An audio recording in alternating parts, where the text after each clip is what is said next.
கனகசபைக்கு அவனோட உண்மையான அம்மா அப்பா கிடைச்சிருவாங்க.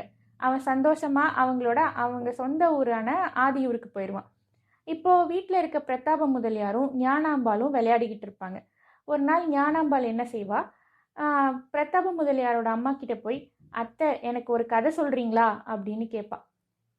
இதுக்கப்புறம் இந்த பிரதாப முதலியார் யாரு, ஞானாம்பாள் யாரு, கனகசபை யாரு, எதுவும் புரியலையே அப்படின்னு தோணுச்சுன்னா நீங்கள் இதுக்கு முன்னாடி வந்த பார்ட் 1 அண்ட் பார்ட் 2 பார்த்துட்டு வந்துடுங்க. இதில் ஒரு இன்ட்ரெஸ்டிங்கான கதை இருக்குது. வாங்க வீடியோக்குள்ளே போய் அதை என்னன்னு பார்க்கலாம். வணக்கம் and welcome to timeless wisdom Tamil channel. Gnanambal கதை கேட்டதும் அவங்க அத்தை அவளுக்கு ஒரு இன்ட்ரெஸ்டிங்கான கதை சொல்லுவாங்க. அது என்னன்னா, ஒரு ஊரில் ஒரு ராஜா ராணி இருந்தாங்களாம். அவங்களுக்கு பிள்ளைகள் யாருமே கிடையாது. அந்த ராஜாவும் கொஞ்ச நாள்ல இறந்துருவார். அதனால அந்த நாட்டுக்கு அந்த ராணியையே பட்டம் இது பண்ணிட்டு அவங்களையே அங்கே ஆட்சி செய்ய உட்கார வச்சிருவாங்க. அந்த ராணியோட பேர் மங்கம்மா. அவங்களுக்கு ஒரு தம்பி இருப்பான். அந்த தம்பின்னா அவங்களுக்கு ரொம்ப பிடிக்குமா. அதனால அவங்க என்ன பண்ணுவாங்க, அங்கே இருக்கிற கொஞ்சம் சிற்றூர்கள்லாம் இருக்கும்ல, அதை அந்த தம்பிக்கு கொடுத்து, நீ அங்கே போய் ஆட்சி செஞ்சு நீ இரு அப்படின்னு சொல்லி அனுப்பிடுவாங்க.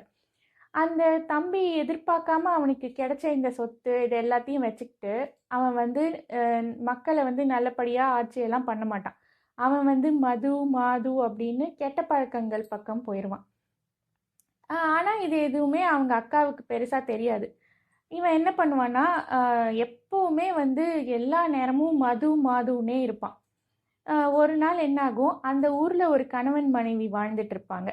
அந்த கணவன் அந்த அந்த அந்த சிற்றூரோட அந்த ராஜா கிட்ட தான் ஒரு கணக்கு எழுதுகிற மாதிரி ஒரு வேலை பார்த்துட்டு இருப்பான்.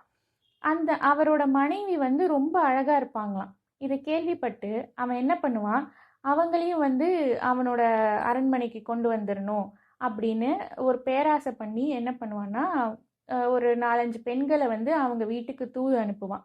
அவங்க கணவன் இல்லாத நேரமாக அந்த பெண்கள் போய், இந்த மாதிரி நீ எவ்வளோ பெரிய அதிர்ஷ்டசாலி தெரியுமா, ராஜா உன்னை அரண்மனைக்கு கூப்பிட்டு வர சொல்லியிருக்காரு, நீ வந்துட்டன்னா உனக்கு எல்லாமே கிடைக்கும், ஏன் அவர் பண்ணுற இந்த ஆட்சியில் கூட உன்கிட்ட கேட்டு தான் எல்லா முடிவும் எடுக்க போகிறாரு அப்படின்னு அவள்கிட்ட சொல்லுவாங்க. ஆனால் அவள் என்ன சொல்லுவானா, இந்த வீட்டில் இருந்து மரியாதையாக வீட்டை விட்டு வெளியே போங்க அப்படின்னு சொல்லி அவங்கள துரத்தி அனுப்பிடுவா. இதெல்லாம் என்கிட்ட சொல்லாதீங்க அப்படின்னு. அந்த பெண்ணோட வீட்டில் நடந்தது எல்லாத்தையும் இந்த தூது போன பெண்கள் அந்த ராஜா கிட்ட சொல்வார். அந்த பெண் என்னோட கணவன் தான் எனக்கு எல்லாமே, எனக்கு இந்த ராஜாவும் வேணாம், அவரோட இந்த இதுவும் எதுவுமே எனக்கு தேவையில்லை, இந்த அரண்மனையும் வேணாம் அப்படின்னு அவ சொல்லி அனுப்பிட்டதா இவங்க கிட்ட சொல்லுவாங்க. உடனே இந்த ராஜாக்கு என்ன ஆகும்னா, அவ வேண்டாம் அப்படின்னு சொல்லி அனுப்பினதுனால அவனுக்கு ஆசை பேய் ரொம்ப அதிகமாயிரும். அதனால அவன் என்ன யோசிப்பான்னா, பணத்தை கொடுத்தா மடியாத ஆட்களே யாரும் இருக்க மாட்டாங்க, அதனால நம்ம நிறைய பணத்தை அனுப்பி வைக்கலான்னு சொல்லி நிறைய தங்க நகைகள், தங்க காசுகள், அதுக்கப்புறம் நிறைய காஸ்ட்லியான பட்டு புடவைகள் அந்த மாதிரியெல்லாம் என்ன பண்ணுவான்னா அந்த தூது பெண்கள்கிட்டே மறுபடியும் அவங்க வீட்டுக்கு அனுப்பி வைப்பான். இது எல்லாத்தையும் கொண்டு போய் அவள் காலடியில் கொண்டு போய் இந்த பெண்கள் கொண்டு போய் வைப்பாங்க. வச்ச உடனே எல்லாத்தையும் எட்டி ஒரு உதச்சி அவங்களையும் வெளியே தள்ளிடுவா. இந்த பக்கம் நீங்கள் இனிமேல் இங்கே வரவே கூடாது அப்படின்னு சொல்லி அனுப்பிடுவா. இது எல்லாமே மறுபடியும் ராஜா கிட்ட போய் இவங்க சொல்லுவாங்க. அதே நேரத்தில் இங்கே அவளோட கணவனும் வேலை முடிஞ்சு வீட்டுக்கு வருவான். அவன் கிட்ட நடந்த எல்லாத்தையும் ஃபர்ஸ்ட்லேருந்து சொல்லுவாள். இந்த மாதிரிலாம் நடந்திருக்கு, இந்த ராஜா கிட்ட நீங்கள் வேலை செய்ய வேண்டாம், நம்ம எங்கேயாவது வேறு ஊருக்கு போய் பிச்சை எடுத்து கூட பொழைச்சிக்கலாம் அப்படின்னு சொல்லி அவன்கிட்ட சொல்லிடுவா. சொன்னதும் அவனும் சொல்கிறது தான் கரெக்டுன்னு சொல்லி ஒரு லெட்டர் எழுதி, எனக்கு இந்த வேலை வேண்டாம் அப்படின்னு எழுதி ஒரு ஆள்கிட்ட கொடுத்து அரண்மனையில் கொடுக்க சொல்லிட்டு இவங்க 2 பேரும் இருக்கிற அவங்களோட பொருட்கள் எல்லாத்தையும் எடுத்துக்கிட்டு வேறு ஊருக்கு போயிடுவாங்க. வேறு ஊருக்கு போனாலும் அவனுக்கு வேறு தொழில் எதுவுமே தெரியாது அப்படிங்கிறதுனால அவங்களுக்கு இருக்கிற அவங்க கொண்டு வந்த பாத்திரங்கள், அவங்கக்கிட்ட இருந்த கொஞ்சம் கொஞ்சம் நகைகள், இது எல்லாத்தையும் விற்று அவங்க வாழ்ந்துட்டு இருப்பாங்க. ஆனாலும் அவங்களுக்கு பஞ்சம் ரொம்ப தலைவிரிச்சு ஆடுற மாதிரி ரொம்ப இதாயிருவாங்க. ஆனால் அவங்க இருக்கிற இடம் எப்படியோ அந்த ராஜாவுக்கு தெரிஞ்சிடும். தெரிஞ்ச உடனே இவங்களுக்கு வந்து பணத்தை காட்டியும் இல்லை வந்து புகழை காமிச்சும் இவளை வந்து இது பண்ண முடியாது. அதனால இவளோட புருஷன் அந்த கணவன் மேலே வந்து ஒரு பழியை போட்டு தான் வந்து இவளை இங்கே கூட்டு வரணும் அப்படின்னு என்ன பண்ணுவான்னா, ஒரு இறந்த ஒருத்தரோட உடலை எடுத்துகிட்டு போயிட்டு அவங்க வீட்டில் கொண்டு போய் போட்டுருவாங்க. போட சொல்லிடுவான். அவங்களும் அதே மாதிரி கொண்டு போய் போட்டுருவாங்க. அதுக்கப்புறம் என்ன பண்ணுவாங்க, இவ கணவன் தான் வந்து இவனை கொண்டிருக்கான் அப்படின்னு அவன் மேலே பொய்யா வந்து ஒரு கொலை பழியை அவன் மேலே போட்டுருவாங்க. இதுக்கு சாட்சி, பொய் சாட்சி எல்லாமே ரெடி பண்ணி ஒரு ஒரு இவன் மேலே வந்து பக்காவாக ஒரு இதை ரெடி பண்ணிடுவாங்க. அதுக்கப்புறம் இவங்க வீட்டுக்கு வந்து ஆட்களை அனுப்பி அந்த புருஷனை வந்து கூட்டிகிட்டு போயிட்டு சிறையில் அடைச்சிடுவாங்க. அடைச்சிட்டு அவளையும் வெளியே வர முடியாத மாதிரி ஃபுல்லாக வீடை சுற்றி காவல் ஆட்களை வந்து வச்சிருவாங்க. வச்சுட்டு போயிடுவாங்க. ஆனால் அந்த காவல் ஆட்களில் ஒரு ஆள் வந்து அவளோட கணவனோட நண்பன். அதனால வந்து என்னெல்லாம் நடக்குது அந்த அரண்மனையில் வந்து அவ கணவனுக்கு ஏதாவது பிரச்சனை நடக்குதா என்னன்னு தெரிஞ்சுக்கிறதுக்கு மட்டும் அவளோட அந்த கணவனோட நண்பன் கிட்ட வந்து ரகசியமாக எல்லாமே கேட்டு தெரிஞ்சுக்குவா. அப்போ அவன் ஒரு நாள் வந்து சொல்லுவான், இந்த மாதிரி அவனை வந்து தூக்கில் போடுறதுக்கு வந்து முடிவு பண்ணிட்டாங்க. ஆனால் ஒரு இந்த மாதிரி வந்து தூக்கில் போடணும் அப்படின்னா, ஒரு ஆளை வந்து கொல்லணும் அப்படின்னா கண்டிப்பாக வந்து இந்த ராணி மங்கம்மா கிட்ட இருந்து உத்தரவு வராமல் அதை இவர் பண்ணுறதுக்கான பவர் இவர்கிட்ட இல்லை. அதனால் ஒரு லெட்டர் அனுப்பியிருக்காங்க. அதுக்கு அவங்க சம்மதம்னு சொல்லி லெட்டரையும் அனுப்பியிருக்காங்க. இந்த சாட்சி எல்லாமே அதில் வந்து கொடுத்துருக்காங்க. அவங்க கண்டிப்பாக பார்த்துட்டு சரின்னு சொல்லி தான் திருப்பி அதுக்கு பதில் அனுப்ப போகிறாங்க. அதனால் நீ வந்து என்ன பண்ணணுமோ நீ யோசி அப்படின்னு சொல்லி அந்த ஃப்ரெண்டு வந்து சொல்லிடுவான். சொன்ன உடனே இவன் என்ன பண்ணுவா, அந்த லெட்டரை கொண்டு போவான்ல அந்த தபால்காரனை எப்படியாவது போய் சந்திச்சிடணும் அப்படின்னு சொல்லிட்டு இவ வேகமாக ஓடி போயிட்டே இருப்பாள். போகும்போது கரெக்டாக அவனும் எதிரில் வருவான். அந்த தபால்காரனும் எதிரில் வருவான். வந்த உடனே தபாலில் என்ன செய்தி இருக்குது அப்படின்னு கேட்பாள். இந்த மாதிரி வந்து உன்னோட கணவனை வந்து தூக்கில் வந்து போடுறதுக்கு ராணி சரின்னு சொல்லிட்டாங்க. அந்த தகவலை தான் நான் கொண்டு போய் கொடுக்க போகிறேன் அப்படின்னு சொன்னோடனே, எனக்காக ஒரே ஒரு உதவி மட்டும் செய்யுங்க. நீங்கள் கொண்டு போய் கொடுக்க வேண்டாம்னு நான் சொல்லலை. ஆனால் இதை ஒரு 2 நாள் மட்டும் நீங்கள் லேட் பண்ணி அதுக்கப்புறமா கொடுங்க அப்படின்னு அவன் அந்த தபால்காரன்கிட்ட கேட்டுக்குவா. அவனும் சரின்னு சொல்லிடுவான். அதுக்கு தபால்காரன் சொன்ன அந்த கெட்ட செய்தியை அவள் கேட்டதுலேருந்து அவளுக்கு வந்து பதட்டம் பயங்கரமாக வந்துடும். கை கால் எதுவுமே ஓடாது. என்ன பண்ணுறதுன்னு தெரியாமல் ராணி மங்கம்மாவோட ஊருக்கு வந்து ஓடியே போவாள். இவ ஓடும்போது இவளை சுற்றி இருக்க பார்க்குற மக்கள் எல்லாருமே இவ என்ன இப்படி ஒரு பொன்னிறத்தில் இருக்கா, இவளுடைய கூந்தல் வந்து ஒரு அருவி மாதிரி இருக்கு பார்க்கறதுக்கு, இவ கண்டிப்பாக ஒரு தேவலோகத்தோட பெண்ணாக தான் இருப்பா அப்படின்னு சுற்றி இருக்க மக்கள் எல்லாம் நினச்சிக்குவாங்களாம். இவளும் வந்து அது எதுவுமே இவளுக்கு தெரியாது. இவ வந்து அந்த ராணி எப்படியாவது போய் மீட் பண்ணிடணும் அப்படின்னு வேகமாக ஓடிட்டுருப்பாள். அவள் வேகமாக ஓடி அந்த அரண்மனையை போய் அடைஞ்சதுக்கப்புறமா காவலாளிகள் யாருமே அவளை தடுக்க மாட்டாங்க. ஏன்னா அவள் பார்க்குறதுக்கு வந்து ஒரு தேவலோகத்து பெண்ணோ இல்லை ஒரு பெரிய இடத்து பெண் மாதிரி இருக்கிறதுனால இவளை எப்படி தடுக்க முடியும் நம்மளால் அப்படின்னு யோசிச்சுக்கிட்டு அவங்க தடுக்க மாட்டாங்க. இவளும் அந்த ராணி இருக்கிற இடத்துக்கே ஓடி உள்ளே போயிடுவாள். வந்த களைப்பில் ராணியை பார்த்தோன்னே அங்கேயே மயங்கி விழுந்துருவாள். ராணி வந்து அவளுக்கு தண்ணியெல்லாம் கொடுத்து அவளை சரி பண்ணி பக்கத்தில் உட்கார வச்சு என்னாச்சுன்னு சொல்லி கேட்பாங்க. கேட்ட உடனே அதுக்கு வந்து அவள் வந்து நடந்த கதை எல்லாத்தையும் சொன்னதும் அவங்களுக்கு பயங்கர கோபம் வந்துடும். தம்பின்னு கூட பார்க்காம காவலாளிகளெல்லாம் அனுப்பி அவனை எப்படியாவது இங்கே கூட்டிட்டு வாங்கன்னு சொல்லி அனுப்பிடுவாள். அனுப்பினதும் இந்த காவலாளிகள் எல்லாரும் நிறைய பேர் போவாங்க அந்த இடத்துக்கு, அவனோட ஊருக்கு போவாங்க. போய் அவன்கிட்ட வந்து இந்த மாதிரி ராணி உங்களை கூப்பிட்டு வர சொல்லியிருக்காங்க அப்படின்னு சொன்னதும் அவன் வந்து கோவத்தில் என்ன பண்ணுவான், அங்கே இருக்க 2-3 பேரை வந்து அவன் வாளால் வெட்டிட்டு தப்பிக்க பார்ப்பான். ஆனால் அவங்க எல்லாரும் என்ன செய்வாங்க, அவனை கையை பின்பக்கமாக கட்டி அங்கேருந்து அவனை ராணிக்கிட்ட கூட்டிகிட்டு போயிடுவாங்க. ராணி அவன் வந்த உடனே இவனை கொண்டு போய் அந்த மலை உச்சிலேருந்து கீழே வந்து தள்ளி விடுங்க, அப்போ தான் இதுதான் அவனுக்கு சரியான தண்டனை அப்படின்னு சொல்லிடுவாங்க. சொன்னதும் அவனை கொண்டு போய் அதே மாதிரி அந்த மலை உச்சிலேருந்து கீழே தள்ளிடுவாங்க. அது அவன் கீழே விழுந்து செத்தது அவன் மட்டும் கிடையாது, அவனுக்கு கிடைச்ச அந்த ராணியால் கிடைச்ச அந்த யோகம், அவனோட தேகம், அவனோட மோகம் எல்லாமே வந்து அதோட அழிஞ்சிருச்சு அப்படின்னு இந்த ஆசிரியர் வந்து எழுதியிருக்காரு. இதுக்கப்புறம் அந்த ராணி அந்த கணவன் மனைவி பட்ட கஷ்டத்துக்கு பிராயச்சித்தமாக அவங்க தம்பி பேரில் எழுதி கொடுத்த அந்த சிற்றூர்கள் எல்லாத்தையும் இந்த கணவன் மனைவிக்கு தானமாக கொடுத்துருவாங்க. இதுதான் அந்த கதை. ஒரு நாள் பிரதாப முதலியாரும் ஞானாம்பாலும் திண்ணையில் உட்காந்து படிச்சுட்டு இருப்பாங்களாம்.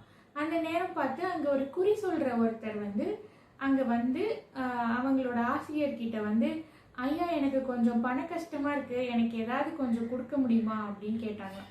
கேட்டதுக்கு அவங்களோட ஆசிரியர் வந்து சொல்வாராம், நீயே எல்லாருக்கும் குறி சொல்லி எல்லாருக்கும் வந்து கொடுக்க அவங்களோட நல்ல காலம் என்ன இது என்னன்னு நீ சொல்லக்கூடிய ஆள் தானே, ஏன் உனக்கு உன்னால் இது பண்ணிக்க முடியாதா, ஏன் என்ன வந்து கேட்குற அப்படின்னு அவர் சொல்லிடுவார். இதை கேட்ட உடனே அவனுக்கு ரொம்ப கோபம் வந்துருமா.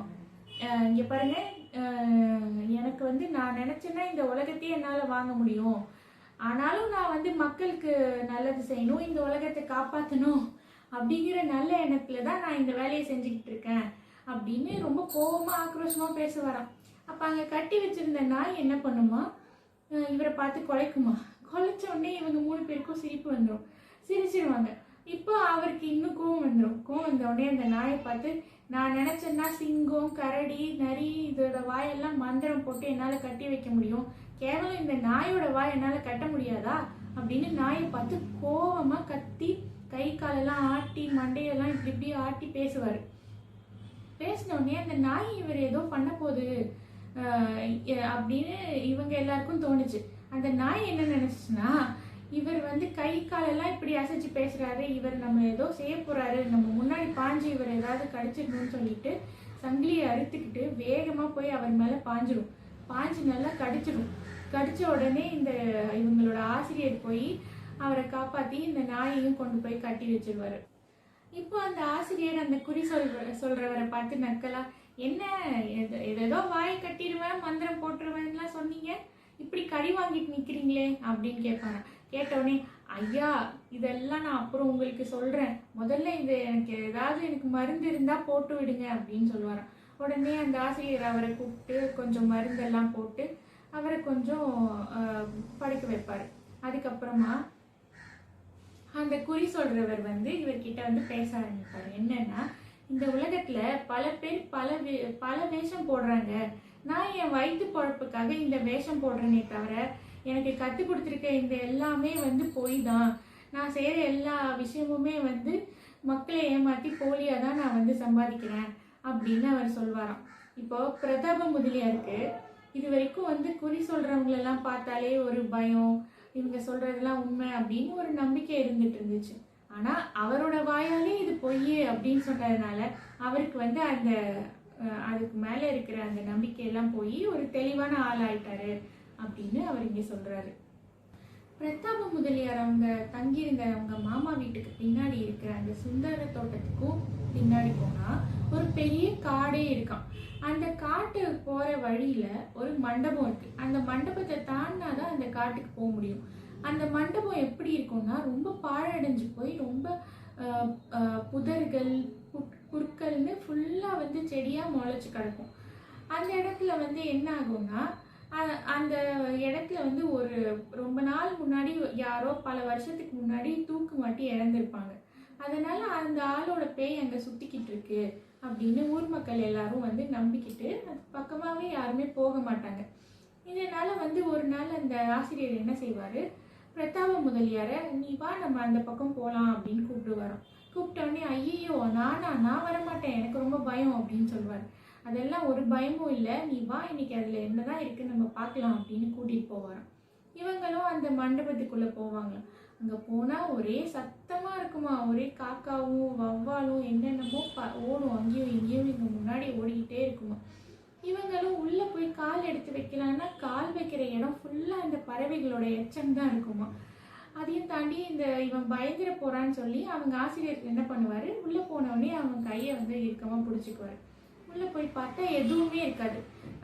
மிருகங்கள் என்னென்னமோ சும்மா அந்த எலும்பு அந்த மாதிரி கிடக்கும். அதை பார்த்ததும் இவன் வந்து, ஐயா இங்கே வந்து யார் உள்ளே வந்தாலும் வெளியவே போக முடியாதா, ஆடு மாடு கூட இந்த பக்கம் மேய வந்துச்சுன்னா அது திரும்பி வந்ததே இல்லை அப்படின்னு எல்லாரும் சொல்கிறாங்க அப்படின்னு சொன்னோடனே ஆமாம் ஆமாம், எப்படி இருக்கும் இங்கே பாரு, சுற்றி நரியும் கரடியும் இங்கே எல்லாமே இருக்குது. அதனால வர எல்லாத்தையும் அது வேட்டையாடி சாப்பிடுது. அதனால தான் யாருமே இல்லை. இங்கே பாரு, இப்போ நீ உள்ளே வந்து பார்த்துட்டல, இங்கே யாருமே இல்லை. யாரோ ஒரு ஆள் எப்போவோ தூக்கு மாட்டி இறந்ததுக்காக இந்த இடத்தையே யாரும் உபயோகப்படுத்தாமல் இப்படி ஆக்கி வச்சிருக்காங்க. இந்த காட்டையும் இந்த மண்டபத்தையும் பார்த்தா இந்த உலகம் தோன்றின அந்த நாள்ல இருந்தே இங்கே ஒரு மனுஷன் கூட வந்திருக்க மாட்டான் போல இருக்கு. அந்த அந்த மாதிரி ஒரு ரேஞ்சில் இருக்கு இந்த இடம் அப்படின்னு வந்து அந்த ஆசிரியர் வந்து இவன் கிட்ட சொல்லுவாங்க. சொன்னதுக்கு அப்புறமா சொன்னது மட்டும் இல்லாமல் அந்த இடத்த நல்லா சுத்தம் பண்ணி அந்த இடத்த வந்து நல்லா வந்து சரி பண்ணி மண்ணெல்லாம் சரி பண்ணி அங்கேயே விவசாயம் பண்ணி அந்த மண்டபத்தையும் ஒரு புது கட்டிடம் மாதிரி மாற்றி அவர் அங்கேயே வாழ ஆரம்பிச்சிருவாராம். இதை பார்த்ததுலேருந்து பிரதாப முதலியாருக்கு பேய் பயமும் போயிடும். பிரதாப முதலியார் இந்த நடந்த 2 சம்பவத்தையும் அவங்க அம்மா கிட்ட போய் சொல்லுவார். அவங்க அம்மா வந்து, உனக்கு கிடைச்சிருக்க ஆசிரியர் வந்து ரொம்ப அறிவாளியாக இருக்காரு, உனக்கு இவர் கிடைச்சது எனக்கு ரொம்ப சந்தோஷம் அப்படின்னு அவங்க சொல்லுவாங்களாம். இதுக்கப்புறம் பிரதாப முதலியாரோட இளமை பருவம் வரப்போகுது. அப்புறம் அவருக்கு யாருக்கு கல்யாணம் ஆகுது, என்ன நடக்க போகுது அவரோட வாழ்க்கையில, ஞானாம்பாள் என்ன ஆக போறா, இது எல்லாமே நம்ம அடுத்த பகுதியில் தெரிஞ்சுக்கலாம். நீங்கள் வந்து இது வரைக்கும் உங்களுக்கு வந்து சுவாரஸ்யமாக இருந்திருக்கும்னு நம்புகிறேன். கண்டிப்பாக எல்லா பார்ட்ஸையும் நீங்கள் வந்து ஃபஸ்ட்லேருந்து பாருங்கள். ரொம்ப ஒரு நல்ல நாவல் இது வந்து. ஃபஸ்ட்டு தமிழில் எழுதின நாவல் இது. ஓகே, உங்களோட கருத்துக்களை நீங்கள் கமெண்ட் பண்ணுங்கள். உங்களுக்கு கண்டிப்பாக பிடிக்கும்னு நினைக்கிறேன். மறக்காமல் லைக் பண்ணுங்கள், அப்போ தான் எல்லோரும் பார்க்க முடியும். உங்களோட ஃப்ரெண்ட்ஸ் அண்ட் ஃபேமிலிஸ்க்கு ஷேர் பண்ணுங்கள். இந்த சேனலை மறக்காமல் சப்ஸ்கிரைப் பண்ணிடுங்க. ரிமெம்பர், காலம் மாறலாம் ஆனால் ஞானம் நிலைத்திருக்கும். இதுதான் டைம்லெஸ் விஸ்டம். நன்றி.